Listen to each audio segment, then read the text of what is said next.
Welcome back to another Prep Baseball podcast, recruiting essentials, new age recruiting. But even more so today, we're going to be talking some player development because I have on two incredible guests that have been really wanting to get on the show for a while now. Out of the University of Arizona, we have pitching coach Kevin Vance, as well as in this new age of awesome player development, recruiting, the whole deal, John DeRouin. I said it right there, John.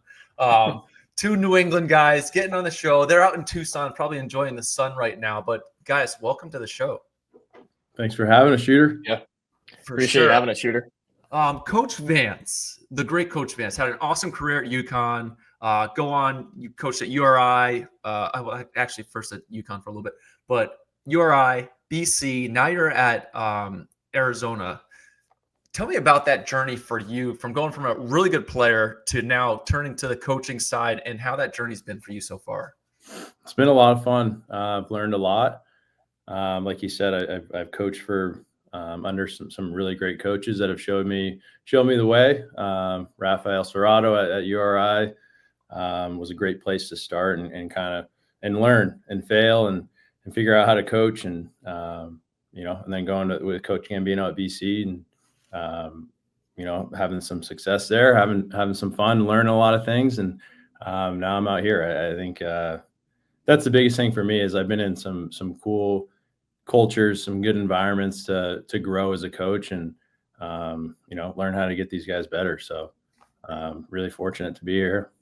For sure. And those, going all the way back, those roadie guys, and for those of you nationwide, even the West Coast players who are right close to you there in Tucson, Rhodey was rolling out some dudes, like some big arms. You guys are able to do some really good stuff there. And John, the first time that I started following you was through Instagram. Like this is literally the first time we've actually met, but I've been knowing about you for some time, following you through all the stuff with NEB, the hops stuff. Some of your players we were talking about, Ben Broody was a big arm that came to our Super 60. Actually, there was a point where my youngest brother, we were thinking about trying to get in touch with you to send him up into New England from New Jersey. But all those guys in that New England mix, how long have you guys known each other? John, let me talk about the first time you met Kevin Vance. Yeah, it was funny.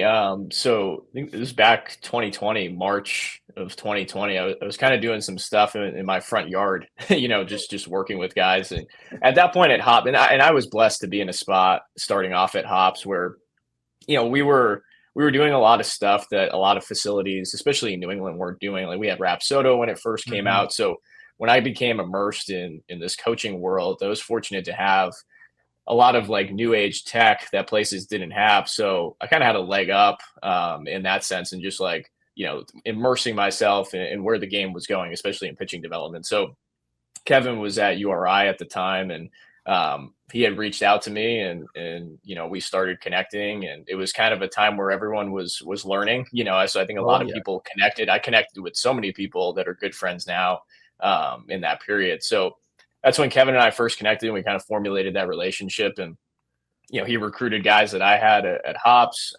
He would send some guys in that were at URI to train over winter break or the summer. So it really it became a little bit of a partnership and that continued when he was at BC and we would just bounce ideas off each other. And it just kind of worked out where when he went to Arizona, this position had opened up and college baseball had always intrigued me. I thought it was a healthy marriage between what I liked about pro ball and what I liked about the private sector. And it's been awesome for us to now continue that friendship, but also be working in the same space every day. For sure. And Kev, it can be not that I think some guys may be threatened by the fact of like a facility, local facility guys, which when I was coaching, it was like, I think that's where we need to start. One, the NCAA was, I don't know what the hours limits are right now, but like it can be really difficult to make these advancements. And if you look at a pro guy, and you guys have pro guys, I'm sure all down there, great draft last year, you've seen them in the past, like the off seasons, like they come into the facility at like 9 a.m. and they're there till 3. Hey, we only have 20 hours a week to work with this freshman who has to make some jumps. You're not threatened. It was cool that you like joined up forces. Like, hey, I don't have an ego here. I want to get these guys better. How can we do that faster? Was that something that went through your head? Like, hey, this guy knows a lot. Let me bring him on because the two of us together can do a ton. No doubt. No doubt. And just to piggyback on what John said, when we first met, my perspective on it was like, all right, this is the only guy in Rhode Island with a track man. Who's this nerd on Twitter, and that's how we, I think I just DM'd him. But yeah, you're right. Just, it's important to remove your ego in coaching. To me, I think that's the number one thing, and being able to collaborate with other people. I've had, I've had other guys in the past that have worked with me too. So that model has always kind of worked. I was, had Dave Fisher, who's the pitching coach now at URI, and Will Joust, who's the pitching coach at Penn State now. Oh yeah, your own we tree together, right? So we were, I've kind of been doing the same structure for a while, and John's been well aware of it, right? Like we've had tons of conversations of it, and how it all works, But no doubt, I'm not afraid to bounce ideas off of John and vice versa, and we're not afraid to disagree. Like there's plenty of things that we disagree on, and meet in the middle, and or make a decision one way or the other. But that's the key. You got 20 guys. We have 19 pitchers right now, and some guys, they can slip through the cracks when you're not kind of always chumming it up, talking about what we can do for each guy. It just sets you up to get everybody better. It's so tough, like especially at your level, so high. Like you guys you're paid to win. Hey, we got to go out there, we got to succeed. So like Friday night guy is really important, right? We got to set the tone. Saturday, our weekend starters. John, is it something for you? And I know when I was at Tulane, Coach Maloney at Corpus Christi, like gave me such an awesome comment. I'll never forget it. Being at a camp, like, what are you doing with those guys who don't get work, who are not getting the attention, right? Friday night guy, first rounder. It's easy to go out and watch his bullpen. Like, John, is that something that, hey, 17, 18, 19 on this roster, can we get something out of these guys? How do I help develop them? Is that something that you look at constantly in the office?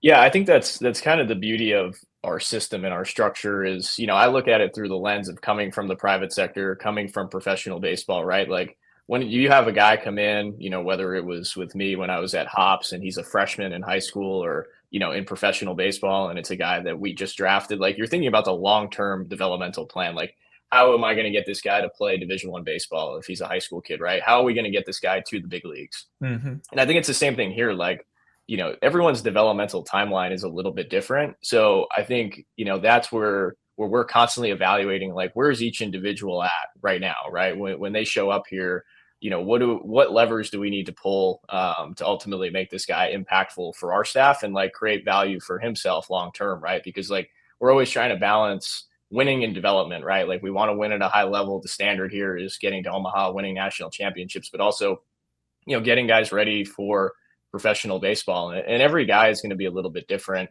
in what that looks like. So I think for us, like we're constantly evaluating it. It's conversation. Like we don't just have conversation about pitchers, 1 through 12. We have conversation about all of our guys, and we're constantly trying to evaluate, what does this guy need? And one of my favorite success stories is, a kid we redshirted last year who saw a significant velocity jump and had a really good summer in the Coastal Plain League, and then finished the summer in Chatham for an outing or two. So, and he was redshirted last year and didn't pitch for us. And, but we laid out a concrete plan, and it was collaborative across all our departments between us and Kevin, our strength group, our trainer. Everybody knew what this guy needed. And I think that's what matters, right? Like it's easy. It's easy for the best guys that you acquire to go out and be good. It's another thing to develop your whole staff. And that's something that we pride ourselves in is really trying to touch every player, that we have. Those relationships can be difficult to build, right? For Kevin, like you're on the road, you have to recruit, right? Then you have to have guys on campus, all this stuff going on. And there's times where, especially in the past, college baseball has lost, like, hey, it's hard to develop there. How are we going to be able to develop guys when we don't have this time? And to speed it up and know somebody is watching your back, essentially. You got a team versus, hey, it's just you who's handling, putting guys in summer leagues, getting recruits, talking, be on the phone, texting this guy, sending emails here, going to speak at an event if that may come up for you in the future. It's the teamwork of it and having a unit to do it, I think is so great for college baseball, right? That we have a developmental plan. And again, throw out the guys. You guys have some frontline dudes. We were talking before you got on. You got some really good freshmen that I loved last year that we're getting really excited about. How can we get more out of the rest of these guys and not worry Chip Hale and make him like, hey, you guys go do your thing down there. We got the offense going. I'm going to pick the guys who are pitching well. Just to have that team. Do you guys meet daily? Is that something where, hey, we go over the plan for each of these guys? What is the structure of a week for a pitcher in your program? Yeah, on our end, it's a constant conversation, right? And like you said, we have a crazy good team, a bunch of students too, kind of man our analytics department, and a couple other managers, guys that played here the last couple of years that just want to be involved. So yeah, like you said, when I got to recruit and do all that, these guys they're holding it down for me and making sure everything's operating smoothly. So super fortunate for that. And yeah, going back to getting the guys better, right? Like there's a lot of questions that need to be answered when we're evaluating these guys, and we have a lot of tech and a ton of different instruments to figure out, how these guys operate on a physical level, on a mental level, right? Like how do they operate best in the game? What's their mental edge? Are they going to be a little more chill, a little more crazy? There's a lot of questions to answer to figure out, how do we get to know these guys? And that's what it comes down to, is just getting to know them, having genuine, real conversations with them, not being afraid to, they need to be able to say, hey, this feels terrible to me. It's always a two-way street, always a constant discussion. And I think when you can back it up with some tech and just, with your eyes, essentially, the buy-in is a lot quicker.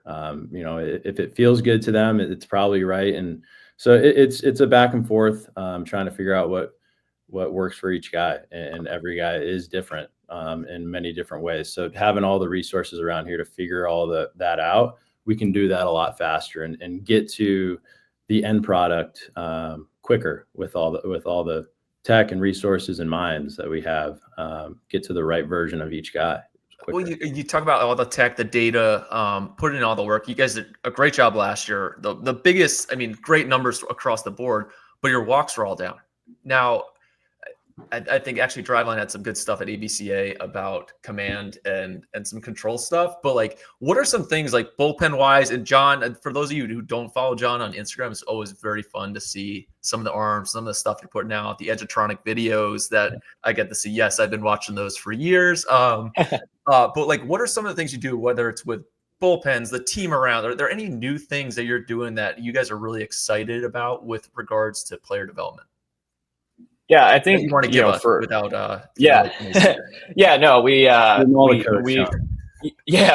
we try not to hold back too much of what we're doing. I think that's how the industry grows, right? It's just like we're all learning from each other. So I think it's important to disclose and share what you're doing. But no, for us specifically, like, we've been fortunate. We have great relationships with Kinetrax and New Force, and we're fortunate to collect biomech data in our stadium with Kinetrax, and then also have our pitching lab as well. And I think for the individual development piece, that's super important, right? Like, a lot of that stuff it helps us start impactful conversations. And like Kevin said, we can get to the end result maybe a lot quicker because we have an objective understanding of the individual in front of us. I think that's kind of the simplest way to describe it. And then really we pride ourselves on the programming piece, right? Like, no one comes in here and does the exact same thing, right? Okay. Like, if we're going to create value, right? And we look at that as like, if we create value 1 through 19, like, we have way more options in terms of being able to mix and match and leverage guys at different points in games, and so on and so forth. And same thing, this is what teams are looking at, as they're evaluating players in the draft, right? It's like you're trying to find unique traits and unique things. And so really, like, our systems and what we're doing behind the scenes really helps us in putting together the most impactful program for a guy, and player plan, really, and just like, where are we trying to get this guy to go? And from like the bullpen game perspective, is like we have like our our overarching, philosophy as a pitching group that we talk about, which is like compete, dominate the zone, win every pitch. And we kind of developed that over time last year, and it kind of became like our carrying cry as a group. Like everyone was so bought into that, even on the offensive side too. It's like our whole team really adopted that belief, and it's very broad. But Kevin's mom made a shirt on it too, so it's great. But I need one of those. Give me one. So really, it's one of those things where like it's subjective, but it allows us to iterate off of all of those things and break it down on an objective level. And like, what does it mean for each guy to compete at a high level, dominate the strike zone, and win every pitch, right? So I think when you talk about like organizational philosophy, like it's super important to have an identity that each guy is buying into, right? And like, what do they need to do as individuals to contribute to that? And I think that's where our resources are so awesome for us to be able to get each guy to be the best version of themselves to contribute to the greater good of the team.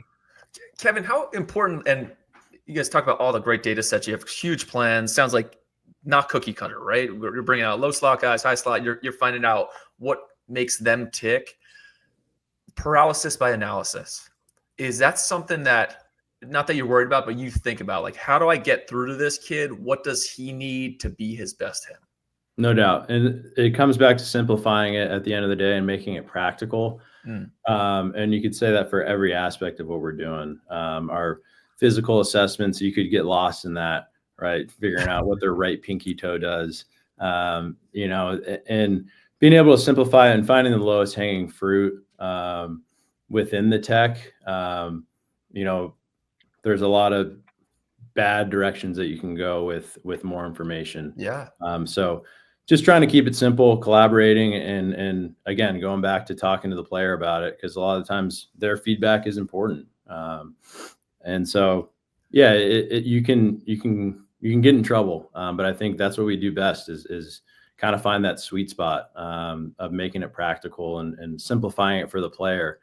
There's a lot of different, if you want to reach some sort of metric that's really specific, you can give a very simple cue to the player to get there, right? And it doesn't need to be, you don't have to talk about joint angles with the player. You can just talk about, hey, maybe just move your glove from here to there and then throw it as hard as you can, right? There's a lot of ways to simplify all this information that we're getting. And again, like John said, going back to, we got to be in the right mindset and win every pitch and dominate the zone, right? So that's so cool. Cause and John, I love the private sector. Like, guys coming out of the private sector are things that I'm constantly looking at, right? They have infinite 10,000 hours where they're like in the gym. They have this guy, the next guy, the next guy. They're constantly, and I still remember like the first time I gave a lesson and came out of pro ball, right? I played, I've had all these accolades. I was like, oh my God, what do I do? And that's why I even got like, I'll be around scouts or people who like didn't play at my level. Like, I don't care. That guy knows something that I don't know. And like, he's been around and has done all these things with these guys. That guy is better than me. I had a great curveball. I can't teach somebody how to throw it because it was so innate to me. Like, I don't know what to say. Like, hey, dude, just do better. I'm working with my 5-year-olds right now. Like, why can't they do this? Like, just step and throw, buddy. Like, it's not that hard. But like having those reps, does that cut down the amount of time that you two need to work together to help a kid get to something? Like, I think back to, 15 years ago, it took a full bullpen for somebody to realize like, oh, you were doing this. But you guys seem to have so many reps where like, does that happen pitch to pitch where, hey, and then Kevin's going to realize like, hey, I might have to hold back on telling him, or, hey, we need to fix this now or else we're going to waste the session. Yeah, I think that's where, for us, it's like it's constant auditing. I think that's like the simplest way to describe it is like, we're constantly auditing what we're doing, right? Like, do these systems need to improve? Does like our communication need to be better with this guy? And like, this is all stuff that, like I said, we're trying to figure out. And I think it's like Kevin said, and this is where Kevin is so good at this, is understanding the timing, right? Like timing is everything. Like with some guys, you can give them a cue, you can approach them about something that you're seeing And they're going to be able to process that effectively and make it applicable. Other guys, it's more of a slow burn, like you're taking your time and getting this guy to ultimately get where you want to go. And that's just, timing is everything. And I think that's what Kevin's so good at, is like, we can sit and talk, and like I like to think of myself as kind of like the ideas guy sometimes. Like I'll have a couple ideas and thoughts, and then Kevin will either tell me like, yeah, I think we should do it, or like, it's a good idea but probably not right now. And that's where the relationship that we have is so impactful, because we can ultimately reach like what's the best solution. So it's hard, I think we're in such an information age. Like, kids want it, they're hungry for it, and it's just distilling it down to a digestible manner for each guy. And that's where, like I said, we're always evaluating that. We're always figuring out, like, are we deploying the best strategies? And it always goes back to keeping the main thing. And I think our guys do such a good job at buying into what the end goal is. And that goes back to, like I said, our programming, and just getting guys to have a belief in who they are, and how we approach that is just, it's going to be different. That's incredible. I always look at, like, Trevor Bauer to me was like so opposite of me, because he can like think about things and still produce. Like ignorance for me was bliss. Like, hey, I'm gonna go out and do my thing, but if I get fed too much, the paralysis comes into play. But there are kids like that. But ultimately, I think, Kevin, this is probably where you come in. Like, ultimately, Chip Hale wants outs.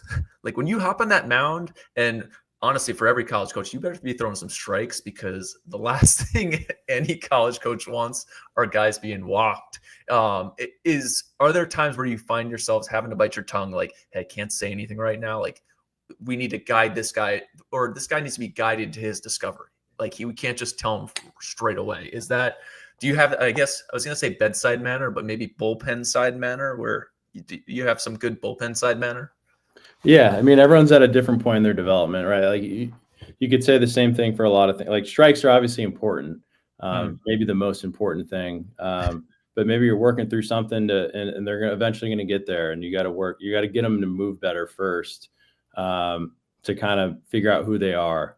So yeah, there's guys that are at that point in their development where it's tough to throw strikes. But I think when we do in our bullpens, we have a good structure going into each pen. We've collaborated, we've talked about, all right, what should be our goal for this guy going into this pen, depending on the time of year, right? We have, an unlimited amount of structures for our bullpen, but, kind of a baseline of like, call it 5. And one that I think is really important is getting to 0-2-1-2, or die trying. That's, kind of one of our slogans we have. But that's our focus. And that might be our first week of bullpens, where we're just focused on, let's get to 0-2-1-2, and how many different ways can we do that? What are our strengths? How do we do it? Let's get the hitter in there and focus on executing. And you can compartmentalize, right? Like, you can have half your bullpen as, let's get moving better, because that's what we're working on. And then the other half, we're working on strictly just execution, get to 0-2-1-2. And I think when you break it down that way, and individualize it, right, you can then move on to, all right, now we're going to go put away pens for the second half of your pen, now that we know how to get to 0-2-1-2, right? We've gotten there. Now, next week, let's work on all putaways, right? So the bullpen structure is really important to us, and getting in that game mindset. And we'll get even more competitive and do competitive bullpens too. Love those. 1v1. Post more of that, John. Because we're not throwing bullpens. We're not doing drills to do drills. We're trying to get outs, right? Like you said. So gamifying the bullpen, and being able to compartmentalize in those bullpens and figure out, what am I working on? Am I trying to make my slider better right now? Okay, so is my execution important? Not as much. We're just trying to get the shape going. Or we're in execution mode. Let's go. Like, the shape doesn't matter as much. Let's just execute. So it's about finding, some guys need more work on their shape. Some guys need more work on being competitive and finding that edge that gets them, like you said, hey, Chip, this guy's good. He's going to throw strikes. I was joking with one pitching guy. I was like, it all keeps coming full circle. And I feel like there's so many labs. And then some of the guys, it ultimately comes down to like, hey, why don't we switch sides on the rubber? Like that was like the big like talking point. All this data, like, hey, this guy's just thrown on the first base side of the like rubber, and he just made these huge jumps. But you talk about all those, yeah, you talk about all those guys. What about from the recruiting side? So, what is important to you when going out and evaluating an arm? So you have a young player, we're going out to watch this pitcher. How do we know that that guy is going to have a chance to pitch in Tucson at the University of Arizona? Well, yeah. Obviously, you need to be good. There's a certain line, but the competitiveness factor, that's something, that's why you go watch people in person, see how they compete. We're looking for outliers, guys that with unique stuff. Maybe it's a banger slider. Those are always really cool. But something unique, something maybe that I can't teach them, that is a superpower that they have that we can lean on and help them understand why they're so good. But yeah, we're just looking for something different, stuff that hitters aren't used to seeing. What about the competitive nature when you're going out to a field and pretend you're talking to a group of recruits here with me? What do you look? Is it, hey, I want this guy to strike somebody out and go like that bulldog and be loud about it? How do you show that you're competitive? Yeah, I mean, it's what it comes down to is being yourself. I've recruited guys that are cool as a cucumber, right? Low heartbeat, almost putting you to sleep, but they're getting outs. So there's different ways to be competitive. I think I call it more of a presence than anything. Is it a calm presence? Is it an intense presence? But do they believe in it? And what it comes down to is really like, is it genuine? Is it real? Or are you faking it? And that's the goal for our guys is I want them to go out there and be themselves. Yeah. Right. You can go nuts after a strikeout if you want. That's fine with me. I want them to be themselves. And then if you want to straight face them, you can too. It's more of kind of what I did, I think. But yeah, it's a presence that they believe in what they're doing. That's amazing. I always think that confidence and having that ownership over what you're doing and being your organic self is really important for a pitcher. John, I wanted to ask you because I was actually really bummed when you left Tops for the Tigers. I can still remember the day. I was like, oh man, we're gonna lose all this New England content and all these Rhode Island guys that I was seeing up there. Your time with the Tigers, you were rehab pitching coordinator. Correct. Yeah. Now, did you draw up all the programming for that? Like, how did that come together? Yeah, it was a unique situation. There were some kind of mutual connections that led me to Detroit, and the job was cool. And I think I've been able to draw on a lot of what we were doing there. What I learned being in professional baseball and kind of bring it to the collegiate level. Yeah.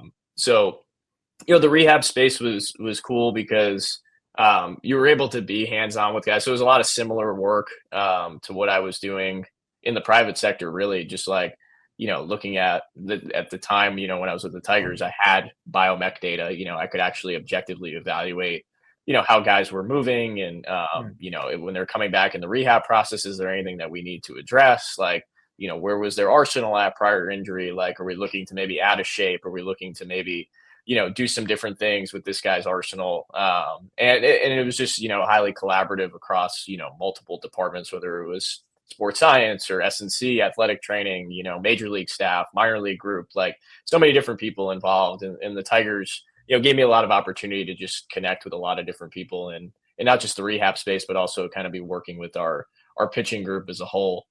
So I learned a lot there. It was a super valuable experience, and felt strongly when I came here that we could take a lot of this stuff and really apply it, at this level, because I think these are such formative developmental years for guys. And,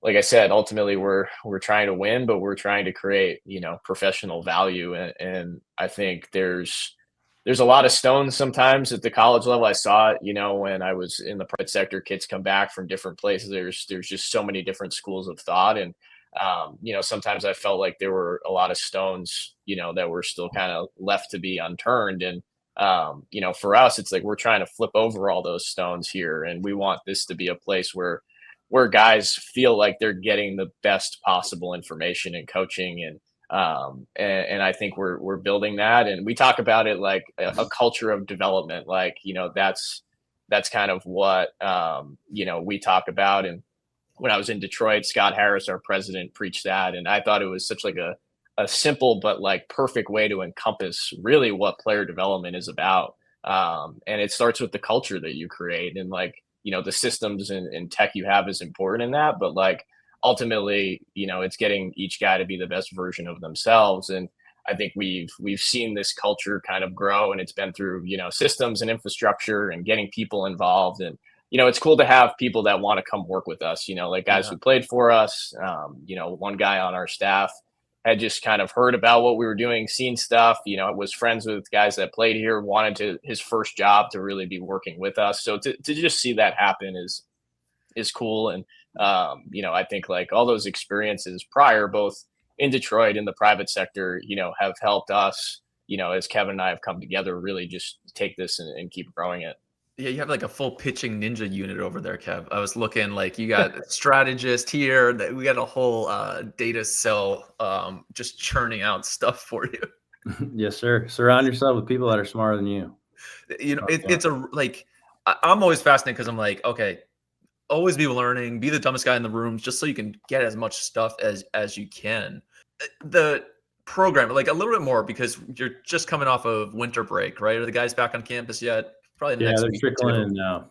Trickling in. How do you, but like from the Tigers, I'm like, it's always hard to build the programming, right? You're going home for winter break, or hey, this guy's hurt, he's rehabbing. This is what we're going to do. Having that plan, how do I know it's right? Like, I think having that private sector stuff is really good, but like at some point you got to put your name to it. Like, we're sending this kid home for 7 weeks. Do you just say like, oh yeah, dude, you're just going to hops? Like, you go do whatever they say you're doing. Or, hey, is it strategically end of the fall? Here's our plan, step by step for each guy. Did they go home with a packet of, this is what we want you to do to get to this point? No doubt. Yeah. They go home with a very in-depth player plan. So kind of like John was saying, how we audit throughout the fall, throughout the year. That's kind of our last one there before they head off. And the key to leaving them for whatever it is, six weeks or 7 weeks on their own, which is, it is a scary time for, pitching guys because it's the buildup. But the important thing is educating, right? So we have the whole fall to do that. And we spend a ton of time doing that classroom session style. This is why we do arm care. This is when we do arm care and break down the science of it. Like, this is why this is the day that we do our heavy arm care or our light arm care. And this is our throwing structure for the week and why, and how each guy is going to be a little bit different. But teaching them that, so then they understand when I leave here, I have every aspect of my game, the weight room, arm care, throwing, soft tissue work, mobility, right? All that stuff has been, really pounded into them, and they know what they need to do, right? And so they'll have a very specific throwing program that they'll follow, and we get into the nitty gritty of, this is the velo that you need to be at on December 24th. Okay. And build up from there, just, scientifically tracking it up.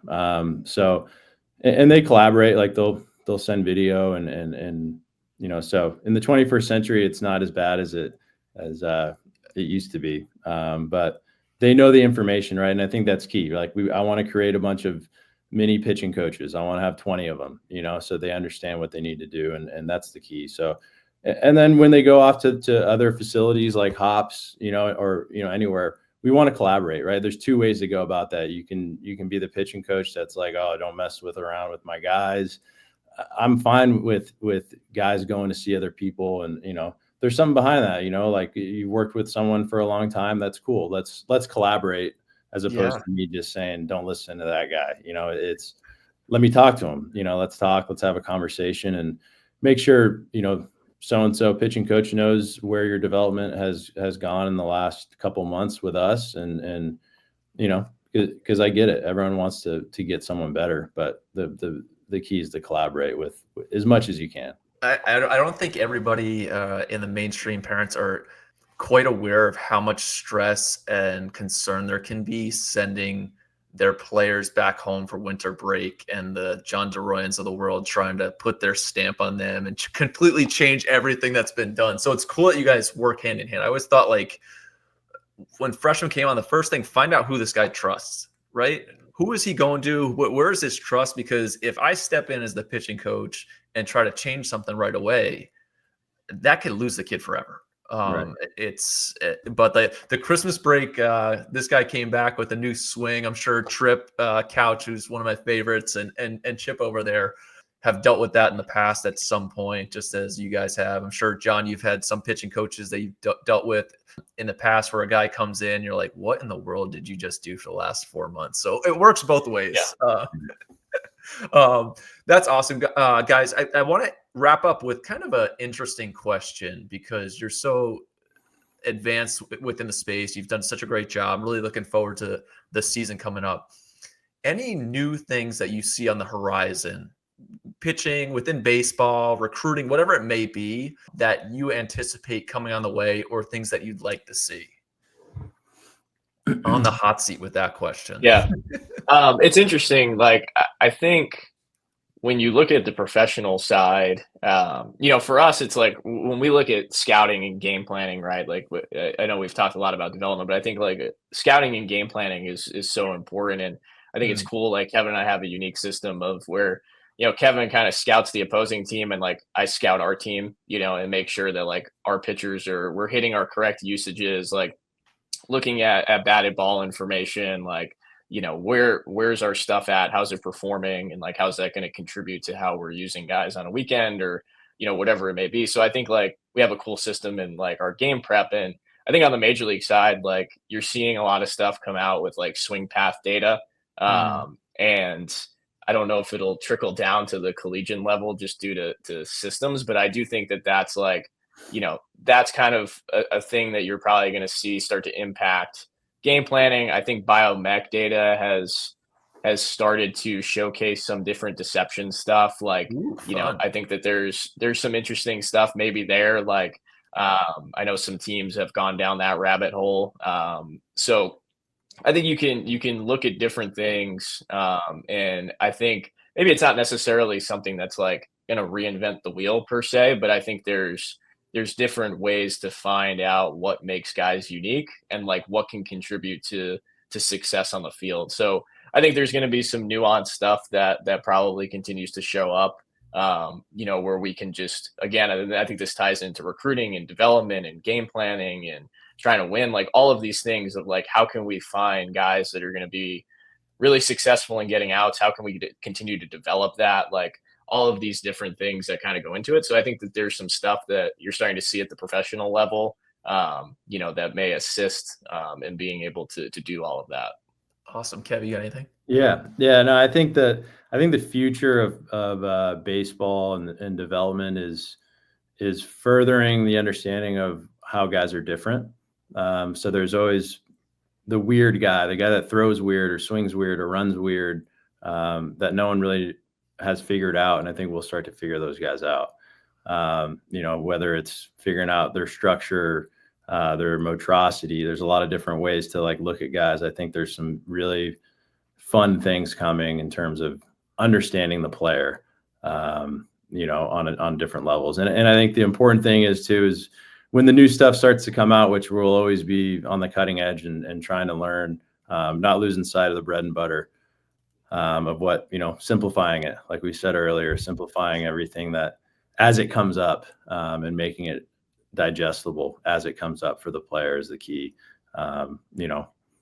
They still need to have the building blocks of a growth mindset and those little things that will allow them to apply all this new information. So don't lose sight of the bread and butter, one pitch at a time. It'll always come back to that. Even if we got AI calling pitches or something in the future, I don't know. It'll be crazy, but there's your hot one right there. Outliers being found all over Tucson. They're going to become the norm. Well, guys, I really appreciate you coming on today. This was awesome. Can't wait to do it again. Hopefully I'll be down in Arizona in the near future to check you guys out in the field. So until next time, this has been a Recruiting Essentials. 3 Northeast guys who are out in the West Coast, University of Arizona, the pitching studs and minds of John DeRouin and Kevin Vance. Good luck this season, fellas.